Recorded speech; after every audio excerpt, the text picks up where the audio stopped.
All right. Everyone's admitted. We're recording. We're good to go. All right. So back to the governance structure of the ESS. The main point of having this CST and this hierarchy is that it's mainly meant to make all the national coordinators feel frustrated and repressed. No, it's not. The main point of having this hierarchy is that it creates this kind of methodological rigor, which you both get kind of tired of because in a sense, it doesn't have a close link to the field conditions in a given country context, but it does maintain this international comparability, which is is basically the core objective of the European Social Survey. This comparability. All right. So accessing the data is very straightforward. There was some migration of some of the online tools recently as the servers for the ESS moved from Germany to Spain or Catalonia. Basically, what you do is you can go to this data portal. You can download it if you've used it before. You'll know how easy it is. It involves a short registration process. The key feature of the registration process is it allows the ESS to record the extent to which the data is being used. It's not meant to oversee what you're doing with the data. It's just meant to kind of record that you're using it. They have all kinds of good features that can explore the data by round and year. You'll find that when you dig in, and I think Ebru can confirm this as well, is that when you dig in, some of the older rounds of the European Social Survey are not as well documented and are not as available as it might seem on the web page. But you can communicate with archives at ESS and get pretty much whatever you want after a point. The ESS is easily linked to contextual data. It doesn't have good geographic specificity. So for those that are interested in spatial analysis, neighborhood, community, county, any sort of geography, it's not going to be your friend. There's generally distributed at NUTS levels, which NUTS levels are kind of universal geographic designations, largely used in Europe, that just provide some sort of spatial variation. But it's, I don't think many of us think of our towns and communities as pertaining to particular NUTS levels. So it's not that meaningful, at least to a social scientist. And then there's two key features to think about when you're using ESS data. One is the cumulative data. So this would be the one that everyone goes to first. And this is the data file that has all countries and all, sorry, I had to admit someone. This has all countries and all variables that are comparable across time. However, even though that's the goal, there's a lot of data that is country specific to a particular moment. And when you're looking at those data, you're going to want to have to go to the particular year and country. And so, which is kind of, a little bit of a headache, but it's the only real way to disseminate it in that way. So, we'll go into we'll go back to the mode of the data collection and some sort of understanding of what it is, and then we're going to get into some results, some patterns, trends, and some publications that have come from it. So there's kind of, when you're collecting data, when you're collecting survey data, there's kind of three main ways that people do it now. In the future, there'll probably be other ways, but right now, generally the traditional way is the face-to-face survey. And among the face-to-face survey, the standard for those that collect fieldwork, that do fieldwork or survey fieldwork, is that you have this kind of computer-aided personal interview. And you can think of this as just being someone showing up and sitting down and doing the interview. And they normally will be carrying a tablet, and they will hand that tablet to the person to either answer some of the questions or to facilitate some of the questions that are then being recorded by the survey taker. In the case of the ESS, the survey taker is the one who's recording the answers, and there are some sort of paper with cards that are used as visual aids for some of the questions, but the computer interaction is fundamentally the survey taker and the person being interviewed.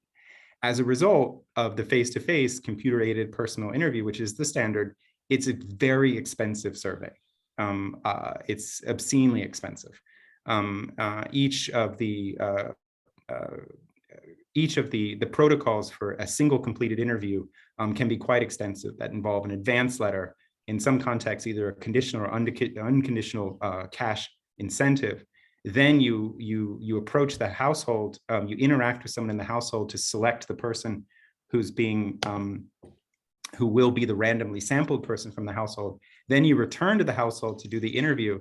If they are not there the second time, you have to return up to 3 separate times at 3 different times of day, one day of which may be a weekend. And so each interview, in fact, the most expensive interviews are the ones that are spectacular failures in some ways, because they never interviewed anyone and you went to the house 3 times and no one was there. It's increasingly complicated as well during a pandemic to do this, although it could be worse in the sense the response rate in Ireland at least hasn't been that bad, but some countries really suffered. The approach that the future of the ESS will pursue is self-completion. And self-completion surveys are ones that are much less expensive, but have real questions about data quality as a result of it. But there was a lot of field work done during the pandemic because people could not do in-person interviews. And so a number of countries who participate in the European Social Survey switched to a self-completion, and there was some evidence that it was fairly successful, which I think surprised most people. And as a result, all the pressure has shifted in the future towards, by ESS round 12, which is not the next one, but the one after, it'll be self-completion, which has some nice financial potential for Turkey. So this is the basic development flowchart that talks about how the questionnaire is developed. You basically, the survey is designed, the core survey has been in the field so long now that you're just kind of tweaking it a little bit. Maybe questions about political parties, there's new parties or some parties left. Or in the case of Ireland, there's a different political system, so you act about preferences instead of party. You clear your sampling. Each country uses a different sampling approach, because some countries have national registration, some countries use physical residence addresses. It just depends. You go through an ethics process, a data protocol. In the central survey, in a number of countries, they do a cognitive interview, which I think is a weird name, but it's really just kind of an interview with survey participants after they do normally sometimes an abbreviated version of the European Social Survey. Then a lot of the work that Ebru did, which was a lot of work, is involved facilitating with either a survey. If you do it in-house, you would do it yourself. But in the case of Ireland, we work with a survey firm or company, and they have to develop the script that is then used for the CAPI interaction. They then pilot it. In our case, we mixed the piloting with the actual data collection, both because we were running out of time and also because piloting is not that important in Ireland, given that it's already been piloted in the UK in English. Then you have to do these extensive trainings of the field workers, which are all-day affairs. Then they do the field work, and then you do back checks as you go through it to make sure that the survey is being done correctly. You then, a random sample of people who responded, you call and do a subset of questions or a few kind of maybe superficial questions that would help verify whether or not that survey had actually happened. That is actually done in our case by the field agency. Then you can go into analysis, and the data is prepared for archiving. So I only put this up there as a bit of a dry description, but it's a lot of work to do what seems like a very kind of standard and repetitive cross-section survey. This is the registered users. This is just the case of Ireland. Since we took over, or since I was involved in roughly 2016, 2017, we've seen a kind of steady growth that has been there for a while as well, but more and more people are using the ESS, but it's nowhere near what it should be. And in Ireland in particular, the level of public funds that are invested in the data collection are not reflected in the usership of the data at this point. Now, there's a lot of comparative work that is done in other contexts, but I think that as being involved in the ESS, I think the level of use of the European Social Survey, it's well known, but its level of use is cause for concern. It does have some resonance. These just be some headlines that Ebru pulled together, but there were some as well that were popular in Ireland about the environment and a few other topics that people quickly go to, and media in particular will go to.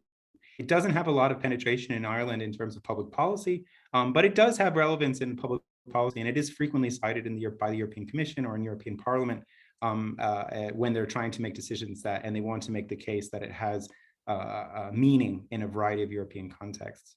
I just did a superficial look of ESS use or the ESS Turkey rounds, And I found all kinds of stuff that was available.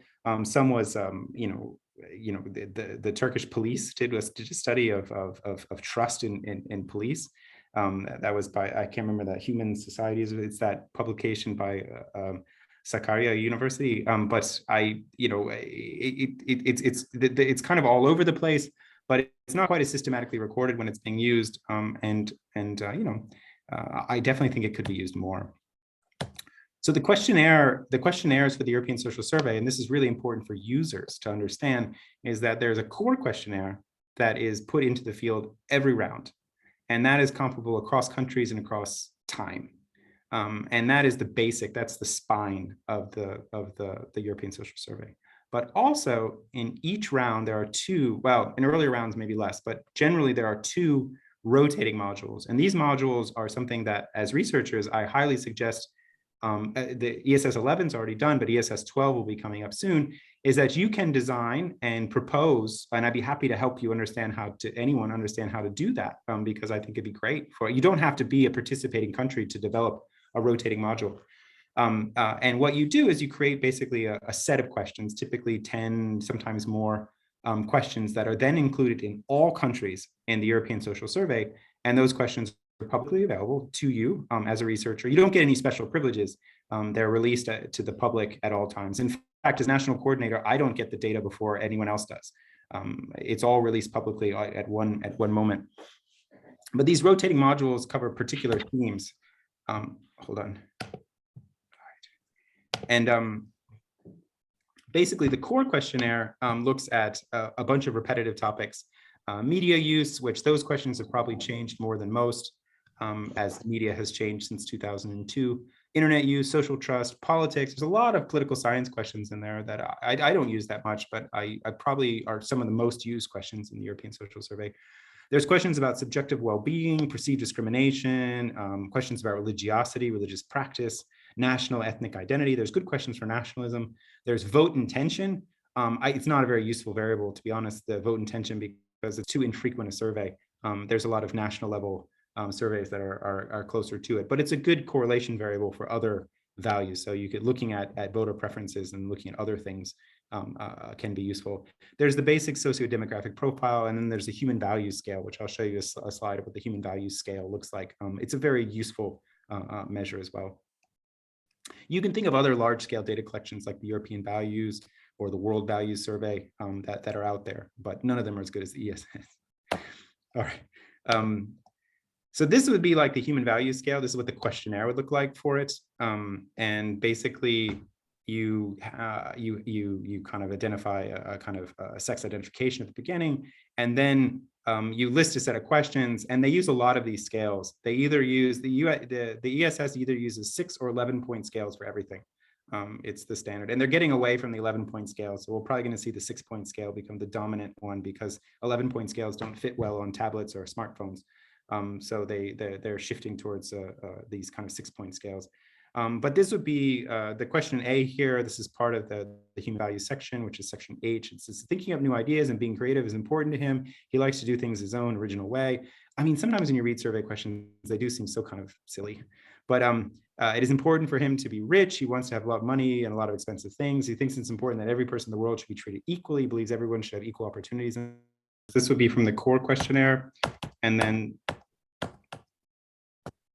this would be questions that were brought in rotating modules. These are quite useful for researchers, but these would be, for example, things that you might not find in the cumulative data set.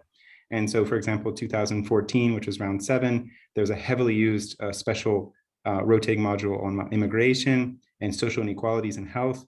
There was the most recent one, the one we're in the field with now, has gender in contemporary Europe, and then social inequalities in health, which is a repetition actually of the round 7 module. So it's actually a repetition of a rotating module, which is relatively rare.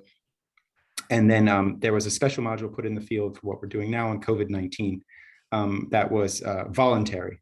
So some countries gave up country-specific questions to participate. Ireland was one, and there were a few others. This is a question for the one that was done on climate change. This will be an example of the rotating module. And the one question is a typical, how worried are you about climate change? The Irish are not particularly worried. People noticed that the Irish were kind of outliers in that regard. And do you think climate change is caused by natural processes, human activity, or both? And these are just questions to gauge the level of understanding of a particular topic. So basic analysis for it. And these are ones that Ebru prepared for questions A4, A5, and A6, which are questions about trust, taking advantage of others, and then being helpful. These are kind of categories that this is a question that's been there since the beginning. This is an example of the 11-point scale. You'll see the scale goes to 10, but it starts at 0. So what an 11-point scale allows you to do is have a midpoint, which is why it's particularly attractive. So you choose an odd number so that you can actually have someone can choose in the middle, which people gravitate towards. What you can do with a question like this is that this would be for those that report a high level of agreement.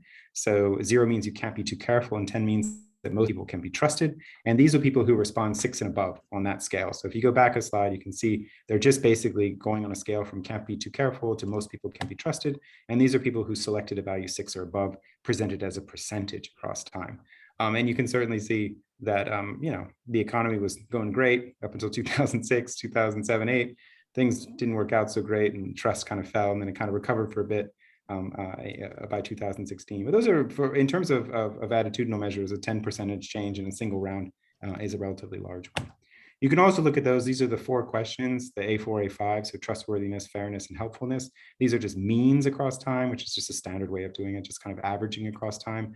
And you can see that there is a kind of downward pressure. This is often in 11-point scales, which is why maybe they'll move away from them, is there's a lot of gravitation towards 5, which is seen as a relatively neutral response if it's a question you're not particularly well informed about. But you can see that trust is relatively on average lower than one might find for the questions about fairness or helpfulness. This is just a simple dichotomy by age, 35 and above and 36 and over. And it is interesting to see, you don't often see actually for a question like this, an age pattern that shows a switching in which the younger people were relatively less trusting and then became more trusting as the older population on average declined between 2010 and 2014. That's a relatively interesting phenomenon. You see that in other things, trust in public institutions, you see some variation like that as well. This is a combination of the ESS with World Bank data. This is looking at attitudes towards the economy relative to GDP per capita. You can see at the top's Ireland there, but Ireland's GDP per capita, that's a complete illusion.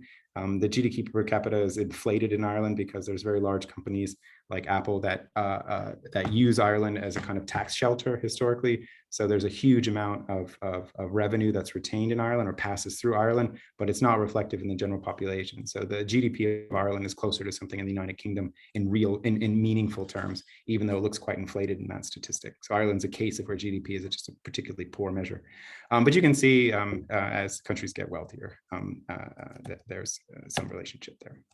These are, I'm going to put it in practice, these are kind of academic peer-reviewed approaches to using the ESS. This is during the pandemic with colleagues, social psychologists mostly, looking at physical spacing and social interaction. And then we basically just did a basic cluster analysis, relatively straightforward cluster analysis, looking at the relationship between distance or like average preferences for distance. This is before the pandemic, how far you want to stand from someone who's considered a stranger, acquaintance, and a close person, and other types of measures of social interaction, social meetings, and religious services. The idea was to look at variation in pre-pandemic practice and whether there should be kind of more contextually sensitive policy, because some countries have different venues in which a public health initiative might be more meaningful. We also learned that Hungarians like to stand very, very far apart. So you can go through that at your leisure. That's actually publicly available. This was work that was done more recently. This was done with the special module or country-specific questions for Ireland. And we were looking at the austerity in particular and public perception of immigration in Ireland. This is observed data. And this is the pattern that you typically see where net migration kind of declined in most contexts as unemployment went up between 2007, late 2007, 2008, on up until the later years. And then you can see that for the example of skills, which is this is predicted perception of education and skills as being important. Skills relatively stayed. There was kind of an increase, and then it kind of stayed high, and then education somewhat recovered in terms of being a salient characteristic or mechanism of opposition. The ESS in Turkey is the last detail to think about. Here you can see at the bottom, there's Turkey Turkey participated in round 2 and then again in round 4 of the European Social Survey, which is 2004 and 2008. Ireland has a lot of dots, and you can see there's a lot of variation. Some countries, like Romania, participated twice. Russian Federation participated for a while, no longer. The United Kingdom all the time, and so you kind of get you do have significant variation. As I pointed out before, Turkey is kind of surrounded by participating countries, which is an important thing to keep in mind. It's a notable absence in my view. So prior participation is meaningful for Turkey because it's already successfully fielded the ESS. It has a translated version of the ESS core questionnaire that it already exists and has proven that it can be put into the field quite effectively. The relationship with the ESS is established. It's well known that there are probably no longer any necessarily people that were involved in the earlier rounds that might be involved in future rounds, but there certainly is the institutional memory of that. And the ESS has proven resilient, even to the pandemic. It's a good investment. And as a result, Turkey's participation, or if you were to add another year, you would have a time series that would be quite meaningful and would cover some pretty important events, and also would allow comparability with other European contexts. So the prospects for future participation, mind you, this isn't systematic or me being kind of condescending about what might be the reason for doing it. There could be many, many good reasons for European social survey to have Turkey as a member. I think it's an important voice. It's a very large European context. Its absence is noted and problematic in my view for understanding public opinion, social dynamics, and attitudinal measures in Europe more broadly. The future participation does require being a member of the ESS ERIC, which would accept Turkey without question. But the funding originates within countries. So, and it's not, it involves a direct relationship with a national funding agency. In the case of Ireland, that's the Irish Research Council. In the case of Turkey, that would be TÜBİTAK, would most likely would be the dedicated funding source for that. It requires a development of a funding agreement to be part of the ERIC. You can be an observer country before that, but a funding agreement, which isn't really up for academics to decide, although they can support, facilitate, and be optimistic about. It does require the direct engagement between the ESS ERIC, which is the European Research Infrastructure Consortium, and a national funding agency. And it can be quite expensive because it's tied to GNP or GDP. I think it's tied to GDP, not GNP as I wrote there. As a result, Turkey has a very large one, and has a quite. It would be that there are costs associated with that can be quite high. Ireland also pays a disproportionate price, as I showed you, because we have an inflated GDP. But the cost of the ESS will go down after ESS 11 as it switches to self-completion. So that, in a sense, means that the future participation it might be expensive, which would be difficult perhaps to find interest in, but also would be less expensive than current rounds, ESS 10 and ESS 11 in particular. So I appreciate your time. That's all I have for myself. Ebru, feel free to add anything you want at this stage. And Zubia or anyone, I'd be happy to answer any questions you have. You can feel free to switch on your mics. Thank you so much, Mathew. Yeah, I can start, if we don't have any other comments and questions. Thank you so very much, Mathew. It is personally very interesting and appealing to me. I was going to ask, was the relationship of ESS to GSS and ISPP, is there any relationship, any organic relationship with GSS? There isn't. I mean, there is. So it's been there's consistent efforts in the literature to use the GSS as a reference and comparison to what you see in the ESS. But to my knowledge, there hasn't been any systematic effort to maintain comparability between GSS questions and ESS questions. So the GSS is fundamentally meant to measure and be consistent across time in the US population. And the ESS doesn't use that, didn't use that too much as a frame of reference for the development of the ESS, although the GSS predates the ESS. I can say with confidence that at least in the most recent rounds, there was no reference or mention of the GSS in the development, translation, or any sort of iterative changes in the ESS questions. That's not a good thing, but to answer your question, no, I would say the GSS is not factored into the calculation of or survey development for the European Social Survey. Thank you so much. I have other questions, but I will wait. Thank you. You might not want to wait because I don't think people are Okay. And other questions. Do you do any systematic type of stratified sampling? In all these countries, how does the sampling framework work? So the sampling is developed depending on what is available in the countries. Okay. So it's not a uniform sampling design. Okay. It's meant to be representative, but to create a probabilistic random sample in some contexts, it can be just a simple use of a systematic national registration. Okay, so you don't have a uniform sampling method? No, we use stratified sampling. So in Ireland, we'll use stratified residency-based, so geocoded or air code, we call them, which are basically postcode sampling, and it's geographically stratified. So we'll be seeking representative samples that go from nation to county and below as we go through it. So some countries have national registration. Iceland, for example, apparently knows everything about everyone all the time, and so you can sample. You can just draw a simple random sample from a national registration, which would be sufficient if you're not interested, because there isn't a big focus on geographic representation. So it's not that important that you don't have large numbers from particular people or particular areas. But yeah, we use stratified random sampling. Historically, Ireland uses random walk. Ceylan was just in the field in Turkey, also using a random walk sampling, which is common if you don't have a good address a database. Ireland did not have a good, until the 9th round, Ireland did not have any systematic addresses or postcodes or house numbers. My house in Ireland is called Avonmore and Main Street. That's it. No number, no nothing. So you could just write my name and send it to my town, and it would get to me. They will find you. They will find me. Yeah, that's very good. And I was also going to ask you, but you shared this in your presentation.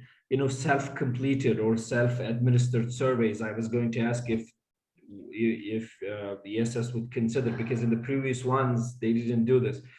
Why is it that ESS thus far did not use self-completed, but you said already that the ESS is switching to it as well? Yeah, I don't know why self-completion was so summarily rejected in the past. Yeah.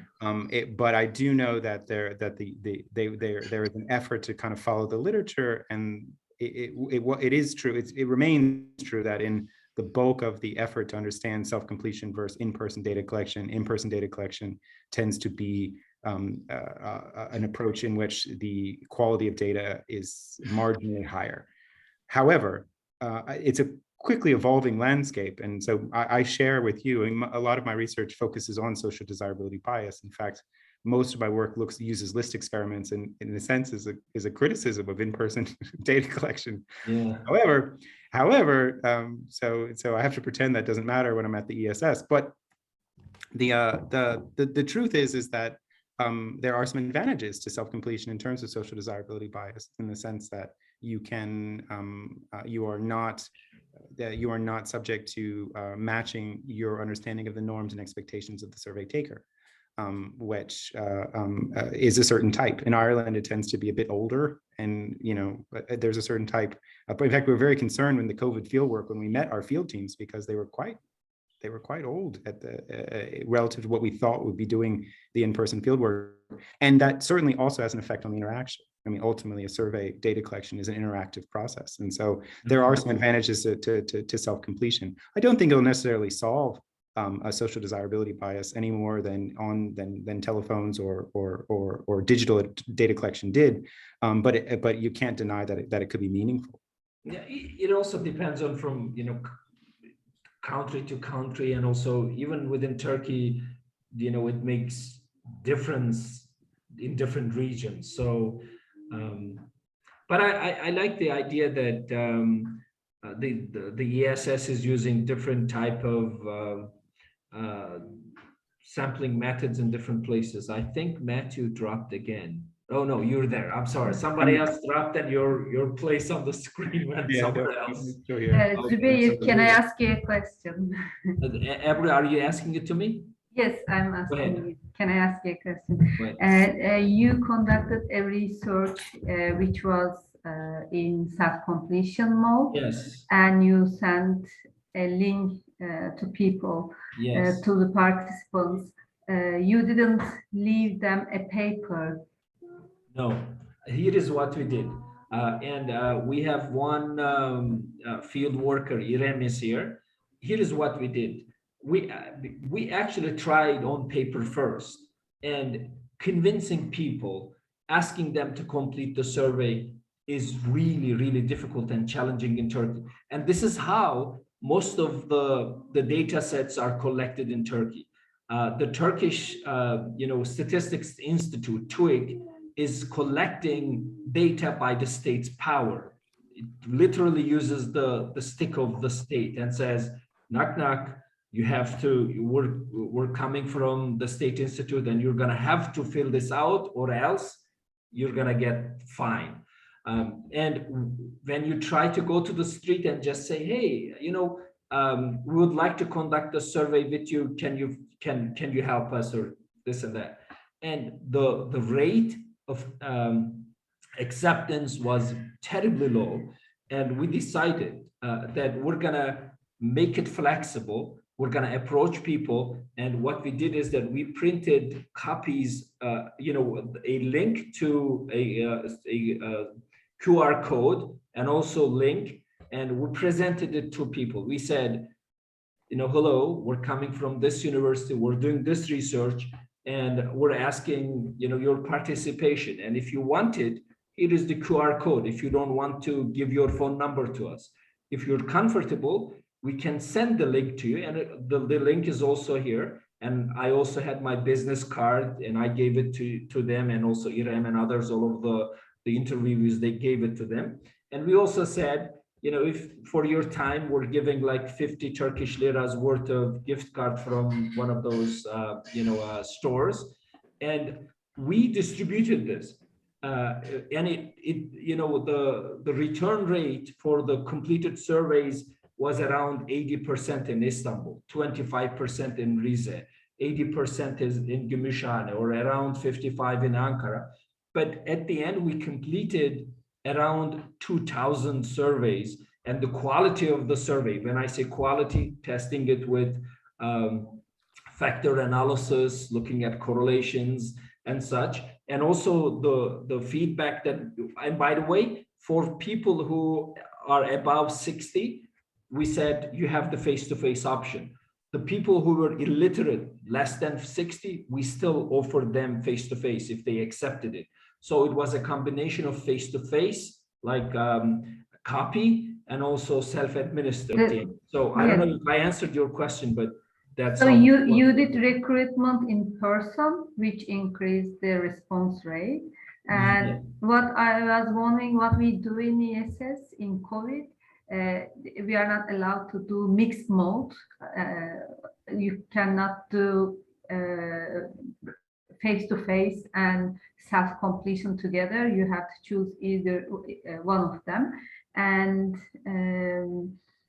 but when we do self-completion, the country is doing self-completion, they either send them link, give them link on paper, which is easy to read, or they leave them a paper which is also self-completion mode.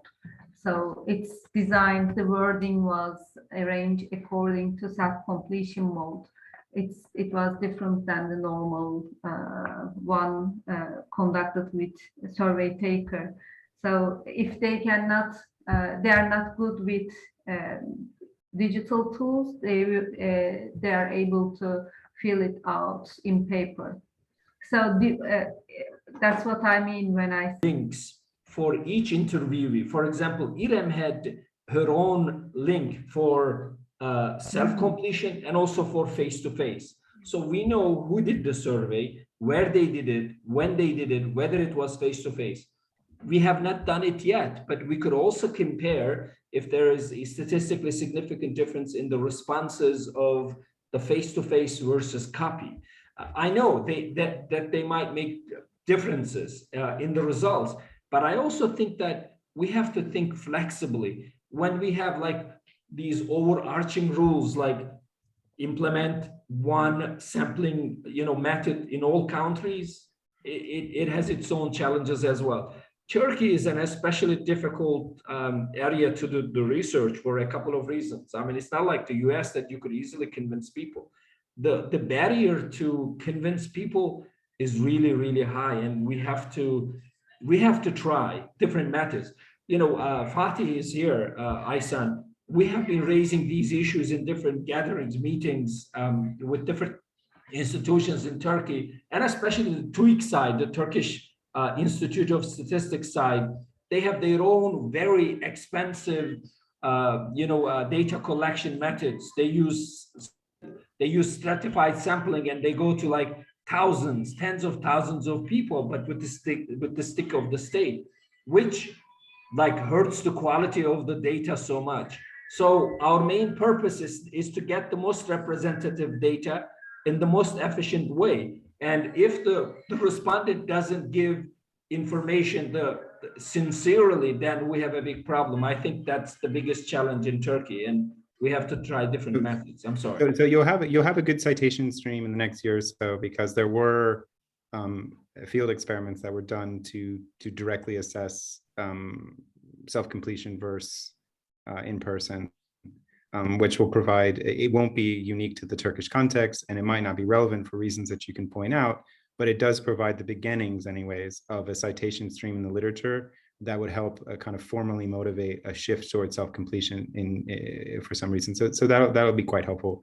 You're also going to have the massive experiment, which will be a shift of the entire ESS from in-person to self-completion.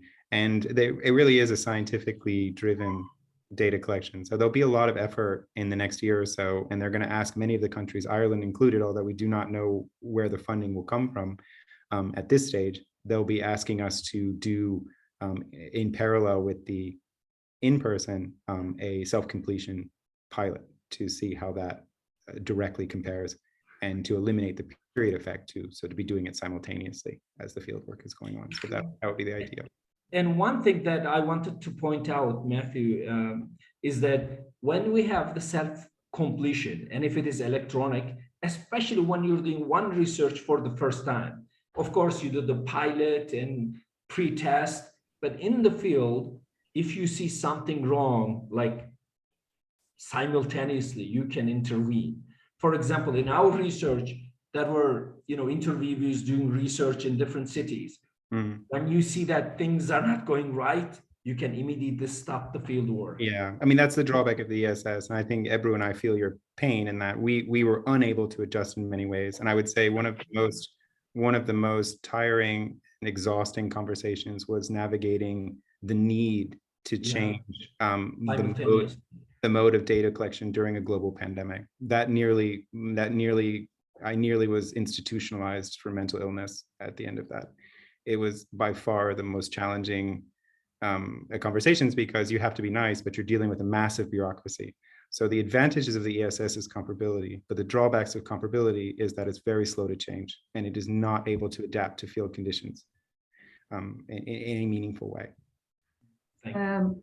I'm sorry I took a lot of your time. I have another question for Zübeyir. Oh, go ahead. Well, before we did, are there any other questions? Yeah. Because it's okay if we continue, but if there is someone who wants to step in and ask a question. I do have a question, but Ebru, why don't you just go ahead and just continue? And it's not, it's tangentially similar, yeah. Okay, thank you. As far as I understood, you also form your own team, field worker team. Yes. And how did you manage that? I mean, the reason that the data quality is very low in Turkey, it's because low salaries paid to field workers. So fieldwork companies are trying to repress the costs, and they pay little money to the survey takers. So it affects the quality of the data. So who are the people who conducted interviews in your project? Thank you so much. This is also a very good question that I personally have been trying to deal with.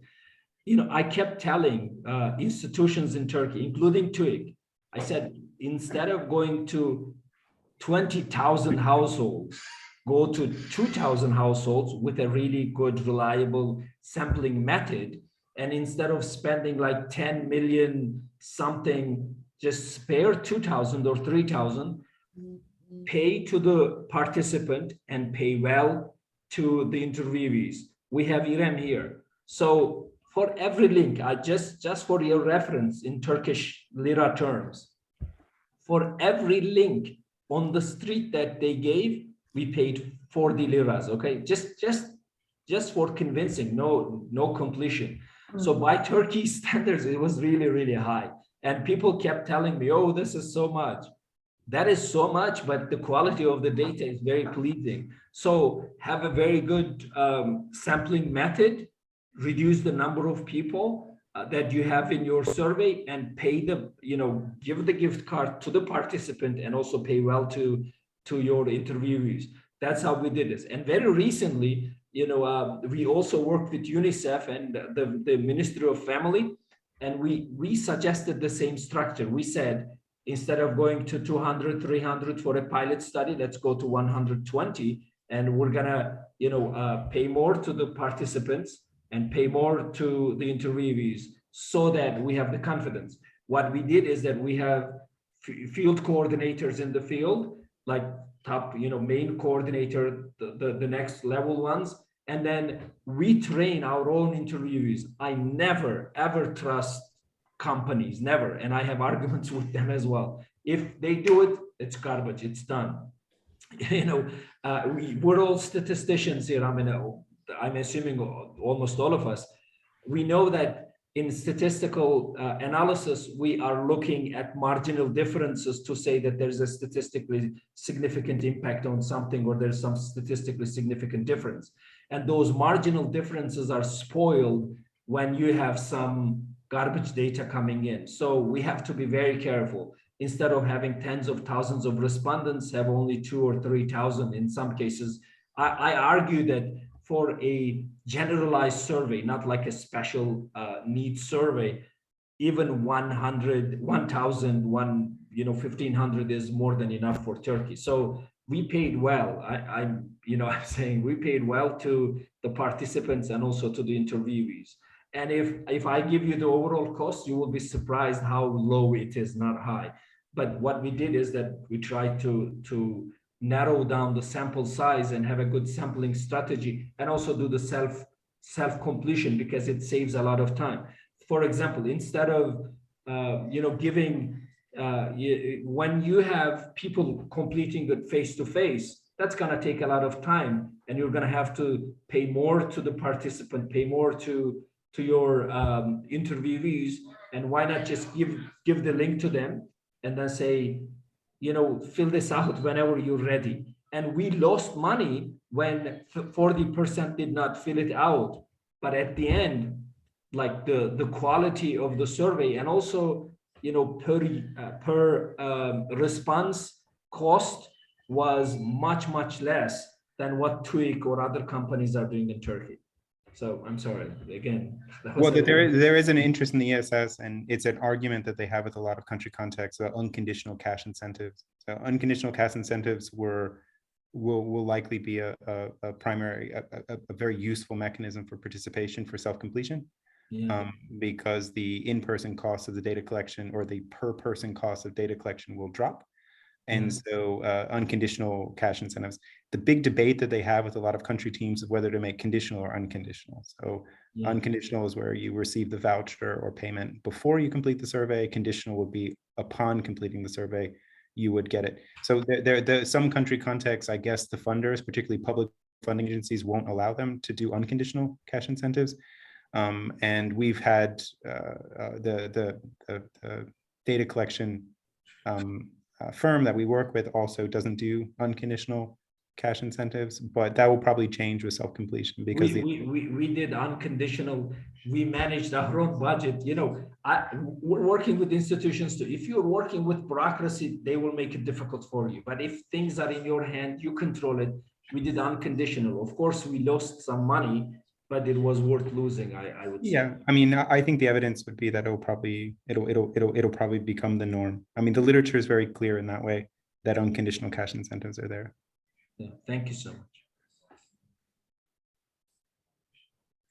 So I have a question for Mathew. So you said that when you show that organizational chart for the ESS, you said that there's either you are the PI or there's a team of PIs or researchers or coordinators for a single country, and they are responsible for implementing methods from the core scientific team, right? So how often does the core questionnaire change, and is there any or not just the core but also the rotating ones? Is there any resistance from countries to changes in method, or inclusion of? I know the inclusion of rotating modules are voluntary, right? It's not everybody has to do it, right? Or no, you have to. The rotating modules you have to do. There are country-specific questions that, okay. in addition to that, you can design up to 5 questions. That is you have full discretion there. Okay, so is there any resistance from the country teams to these rotating questions or changes in what kind of experience do you have with that? So the Irish, we never really have much resistance. Maybe it's a personality. Because the core questionnaire is developed in English, so our version of it normally doesn't have any sort of translation issues. However, when they did a module on in ESS 9, the rotating module was on inequality. It's actually a fascinating rotating module about perception of inequalities. And there was a lot of debate, particularly in some of the Slavic languages, about the meaning of the word inequality or inequities. So the translation of that term was imprecise, and had a lot of difficulty that I can't claim any fluency in Bulgarian, or in particular, I remember the Bulgarian team it's a very interesting debate, actually, if you're interested in linguistics, when the ESS has the translation meetings. I only attended superficially because I'm not involved in translation, so it wouldn't. So it's mostly about translation and you don't have a lot of linguistic vibes of the. But you do get the chance to say. So what they do is they have a process by which a set of questions: nativity, religion, education, the political parties. Those questions, which are part of the core questionnaire, are given to the countries to adapt to the political context, religious context, nativity context that are there. Okay. But they're not very flexible. For example, the ESS officially places the Philippines within Central America, which it is not. And I, for 2 rounds, have said, please take the Philippines out of Central America. It's not a Central American country, and I've yet to have success. So. Okay, what's their reasoning for doing that? Is it the Spanish language? They don't. Philippines doesn't have much of a Spanish language, although they have surnames. It's a colonial tradition, but I pointed out that the U.S. colonized them after the Spanish, so it's not even the most recent colonial tradition. So I don't know the logic there, Okay. but it gives you a sense of how intransigent they can be in terms of adapting any aspect of the core questionnaire.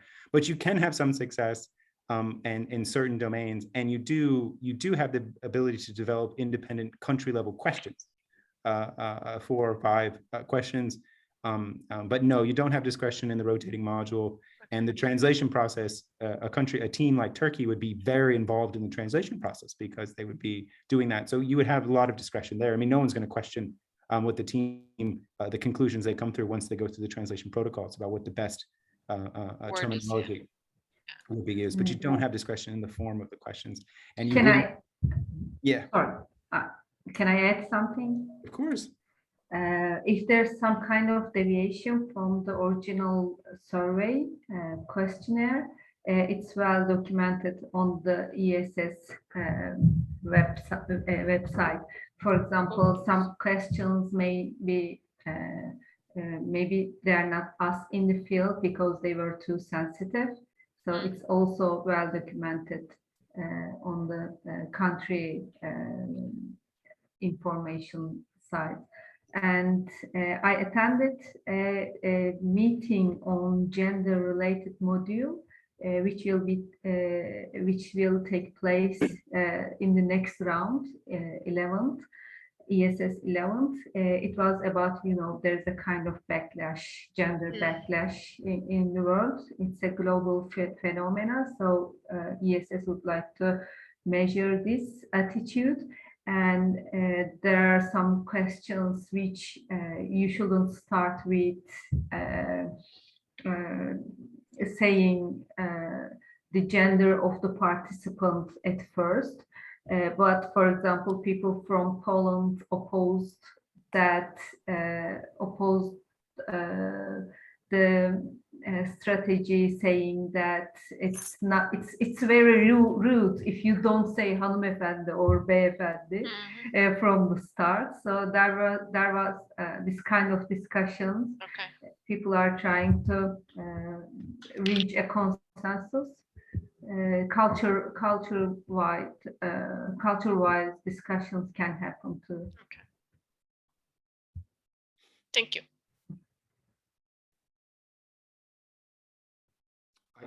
I think I can ask a quick question if there's no other. Okay, is that Tahir? Is that you? Yes, that's me. Okay. So Mathew, thank you very much for the talk. It was very useful for us. So I just wanted to ask what is the place of experiments in the general ESS project? I mean, I don't expect the general modules to have experiments, but is there any place for the regional teams on their rotation modules to have experiments or something? I don't really expect that, but for example, in Arab barometer surveys, even though it's much smaller project than ESS, the main team has their own experiments not shared publicly that they include in the questionnaires. Is there anything like that in ESS, or it is just too big to include something like that? No, I mean, so there's 2 answers. One is that no, there's no experiments. I mean, in-person data collection, a lot of doesn't necessarily always lend itself well to experiments, but there isn't any form of the ESS in which the researcher has unique access. It's a public good. So from data collection on, there's no monopoly on that information. I do survey experiments as well, but there isn't any room. There is a ESS initiative to do comparative online follow-up to the ESS. Do you remember the name of that, Ebru? What is the name of that initiative? Yeah, there's I think 8 countries now that are participating, and basically what they do is they follow up on the in-person sampled individuals with an online survey. And then there might be some room there for some easy implementation of survey experiments. And there was some discussion about that, but there's no interest, as far as I can tell, in any sort of experiments being incorporated into the core or rotating modules of the ESS. Jalen, I think you had your hand up, yeah? Right, thanks. Yeah, I actually just had a question about, I mean, I know the ESS doesn't have a sexual orientation question, but I was just curious if there is any discussion about whether adding this question or also like maybe measuring gender in a non-binary way as well. That is what Ebru was referring to. Ebru, you can get more insight into it, but there is a question about gender that will have a much more of a kind of a spectrum approach towards the measurement. I mean, it's still a survey, so it still is effectively in the end kind of tick the box. They're not open-ended questions, Right. but they use scalars to get at identification with. This is the new gender module it has? Yeah, it's a rotating module. So yeah, there will be more of an effort for that, but it's not part of the core questionnaires. It'll be in this one round in all countries, but it'll be in this one round, but it won't necessarily be in any future rounds, although they did follow in the core section. No, but I mean, to the survey, to the person being interviewed, there's no distinction between core and rotating, so they don't know what's core and what's rotating. But in terms of from a researcher's perspective, there won't be like a time series that you can compare again. So it'll be the rotate module is just for this round, or just so for rounds. They wouldn't revise the core questionnaire To incorporate that. No, they do add questions to the core questionnaire, but very reluctantly. So there are examples of where they've come in and come out, but that probably, I don't think that would necessarily be a good candidate. But it depends on how well it was fielded. This is the one that like, for example, it was the Hungarians, right, Ebru, that were particularly concerned about it. Mm-hmm. But even the Irish team, some of our colleagues expressed some, Poland, sorry, but even the Irish team expressed some concerns about it that I don't agree with. I thought the module was actually fairly decently written, but I think it's still, I think it'll be a very interesting rotating module, but I don't have a lot of hope that any of that will make it into the core questionnaire. But you can propose in the future for a follow-up to that rotating module, like they did with health. That was my question. Yeah, so you can do that, and that there is precedent for that being successful. Okay. So you can repeat the rotating modules. You can. I mean, until recently, I didn't know that people would propose that, but they did propose a follow-up for the health and well-being module. And it was successful. So it's basically it's neutral to what you can propose. I just didn't know that it didn't occur to me that people would propose that, but it's a good idea. Yeah. For example, there will be inequalities in health in the 11th round. It's repetitive of previous module. I think I can't remember the year, the round, but it was conducted before. So it's possible to compare the result. I just had one more kind of technical thing, maybe I missed, but being an observer country, what does that mean? Does that mean it costs less? They don't let you play in the game. That you can only watch the game. No, So you don't do. You do. But you're not part of the ERIC yet, which is I think, is that right? I think that's the main distinction, is you haven't yet basically paid the entrance fee to join the club. Okay. But you're on the way to doing that, and you are you're fielding the experiment with the oversight and support of the ESS.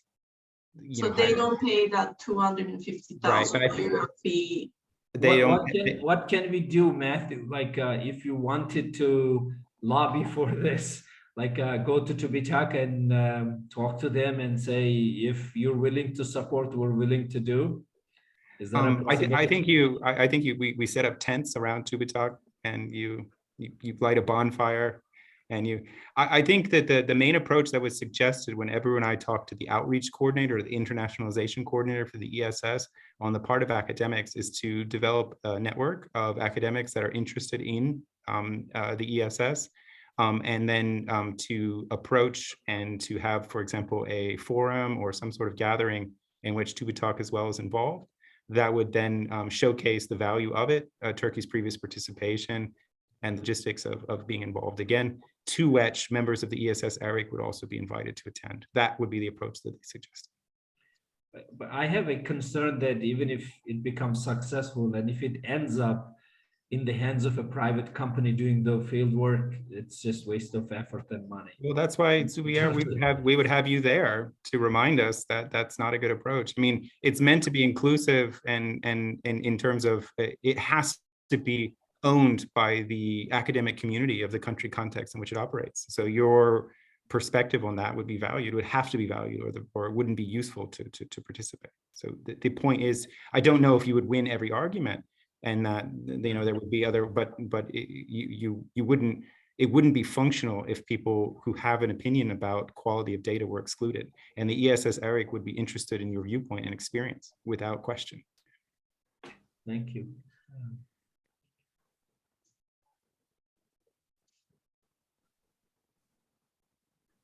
Shall I? I'm the host. I'm the Yeah, host. yeah. So does anybody else have any questions? No? Okay. So Mathew, thanks so much for doing this, and thank you, Ebru, for filling in the country-specific gaps for us as well. It's a delight to listen to you again. Like I've listened to you a couple of times, you know, at least with our own meetings. But thanks for doing this for us again. And for the others, you know, Mathew is also our guest researcher. You know, if you have any questions, he has communicated this to me.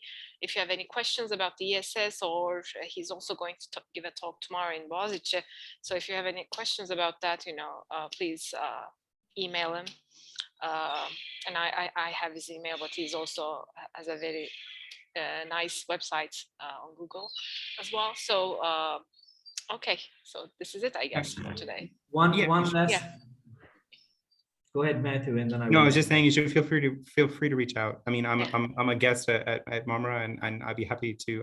It's part of that participation to be a support for anyone who would like it, both while I'm there and then after. The point is, are you in Turkey or are you in Ireland? No. I'm in Turkey. Ebru is in Ireland. Okay, so we would like to meet you in person someday. Yeah. I exist. I'm a real person. Yeah. I Okay, exist. From the neck great. below, there's also more to me. I'm a whole person. Yeah, I might visit you in other next week probably. Okay. I'll email you about that. Yeah. Okay, but more welcome. Please feel free to Yeah. correspond. I look forward to it.